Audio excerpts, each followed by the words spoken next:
Let's see the performance of the MSI RTX 4070 Super Ventus 2X graphics card in Ghost of Tsushima at 4K, 1440p, as well as at 1080p resolutions.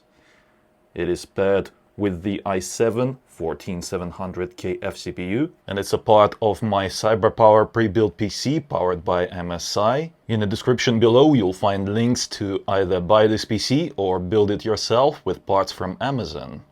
I'll be experiencing this game today using the MSI G321CU 4K 144Hz monitor.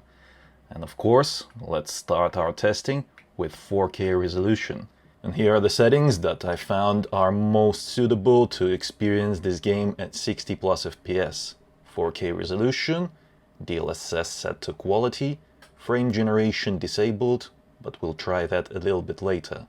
And graphics are set to very high preset. The only reason it says custom here is because I've disabled depth of field, because I do not like that effect. It blurs the image. I've also disabled motion blur, and I've increased field of view to the maximum, which requires more GPU compute power. But I think that increasing that field of view is absolutely crucial, because have a look at this beautiful, beautiful game. Yeah, you definitely want to see more stuff on the screen, not less. And as for the performance, we have 70 plus FPS. Have a look. It is beautiful. Even without frame generation, you can enjoy this game at 4K resolution using the 4070 Super. Let's do some combat. Yes. Oh. Yeah. Let me parry this guy. Oh, the combat in this game is just so good. Come on. Oh. You got me. Haha, what about you? Heavy attack to break his stance. Yes. Amazing. I'm loving this game and I can't wait to play more. What is that? Oh, that's birds. Those are ducks. And the FPS stayed above 60 all that time. And memory usage is at around 7 GB, just above that. Just out of curiosity, let's disable DLSS and see what kind of VRAM usage we can expect. And also native resolution performance, yeah? 40 plus FPS. And VRAM usage is just over 8 GB. Yeah, definitely do not want to play this game at native resolution using the 4070 Super. But what will happen if we enable frame generation without DLSS? Will we be able to have a good time? Let's see. Oh, and yes, take a look at that. From 40 plus FPS all the way to 60 plus FPS. So you don't really need DLSS in this game. You can just use frame generation to boost the performance, and you can have a good time. Although I don't see any reasons not to use DLSS to boost the performance, because it also provides anti-aliasing, so I always use DLSS set to quality, and let's enable frame generation as well, so all of the DLSS features are enabled. Thanks to DLSS, we're now getting 80 plus FPS. Even 90 in some scenes. This is very nice. I think I'll stick to these exact settings to play the game, at least for now, until I feel like I found a better solution. But yeah, having close to 90 FPS is very nice. But DLSS set to balanced also looks quite nice on a 4K screen, so let's try it out. And 80 plus FPS experience has turned into 90 plus FPS experience. So one thing we could do is just lock the FPS at 90 and enjoy the game like that. And in terms of image clarity, DLSS set to balanced looks okay. I'm still enjoying the game, Can't say that it's bad, especially with 90 plus FPS on the screen. It's a very fluid picture on the 4K 144Hz monitor. The 90 FPS experience is definitely better than 60 FPS experience, I tell you that. Oh, look at the deer. Can I hunt them? I don't have a bow yet. Oh. Yes, let's go. I think I found my favorite settings for the game. DLSS set to balanced and frame generation enabled. Because that 90 plus FPS experience is just so good. Next up is 1440p native, so we don't have DLSS enabled, and frame generation is also disabled for now. As for the graphics settings, we're still on very high. And this is exactly why I think that the 4070 Super is the perfect 1440p graphics card. The proof is right there. 80 FPS experience. What more can we ask for? Maybe 120 FPS experience? We'll definitely try to achieve that with frame generation.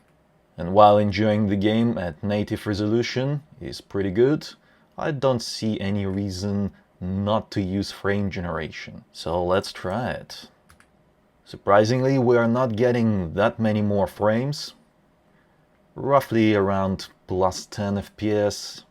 But it's still better than nothing, because now we can get a 90 FPS experience, which is pretty good in my opinion. Not as good as 120, but yeah, I don't think it is possible to achieve 120 in this particular game, at least not yet. This is day one review of the performance. Could be future patches that may increase performance.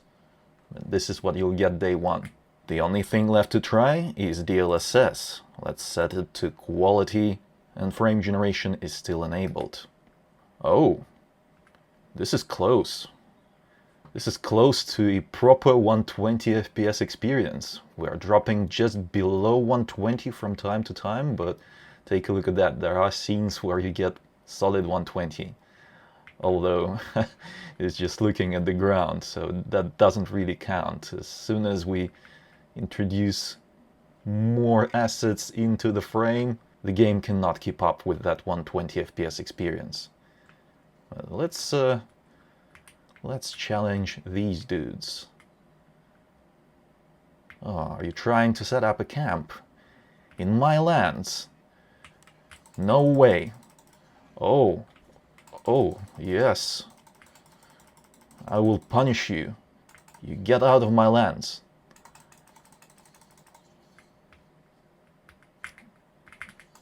Yeah. You'll know better next time.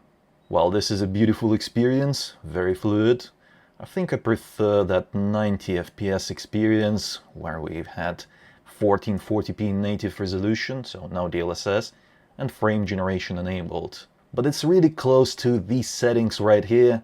I mean, it will come down to your personal preference. Do you like fluid picture more? Or do you like a sharper, more clearer image? Because when you use DLSS set to quality at 1440p, some of the finer details are lost. That's just the way it is, because with DLSS set to quality at 1440p, you are upscaling an image that is lower than 1080p resolution, up to 1440p. And lastly, let's see what kind of experience we can get at native 1080p resolution. DLAA is enabled, no frame generation, no DLSS upscaling for now, but we'll try frame generation in just a little while, and graphics settings are still on very high. And while the FPS is very high and we are at 1080p native, it looks much worse than 1440p as well as 4K, so if you do have this graphics card, I urge you to consider upgrading to a 4K monitor, because the experience is just so much better. You can use DLSS to upscale and frame generation to boost the FPS, and that experience is miles better than the native 1080p. Because at 1080p all the fine details are basically lost, especially if you're using a large monitor. Even a 27-inch is no match for this 4K 32-inch. But let's see if we can get a proper 120 FPS experience by utilizing frame generation. And the answer is no, not really. We can get close to 120, but it's not quite there yet. Not in all scenes. Sometimes it drops to 108, 107, and I'm pretty sure that we'll encounter even more demanding scenes later on in the game. At this point I'm just curious, can we even get to that 120 FPS experience, or is this game limited by some kind of other thing? Maybe the CPU? Let's try boosting the performance with DLSS. Yes, it appears that we can get a solid 120 FPS experience. All it takes is just using the 4070 Super to play at 1080p with DLSS set to quality and frame generation enabled. Oh, let me just refresh those. Even 1% lows are above 100. Although I do not like this experience, I definitely prefer 4K 90 FPS experience with DLSS and frame generation. Image quality is much better at 4K, even when it's upscaled using DLSS. In conclusion, you can definitely have a great time in Ghost of Tsushima using the RTX 4070 Super graphics card. My favorite experience was at 4K resolution, although 1440p was also pretty good. But look at this beauty at 4K. On the big screen, the experience is amazing. And by the way, if you are interested in any of the products featured in this video, you can find them at the links in the description below. Leave a like if you enjoyed this video, let me know in the comments what do you think about all this, and subscribe for more if you haven't already. It was I, Vadim. Until next time.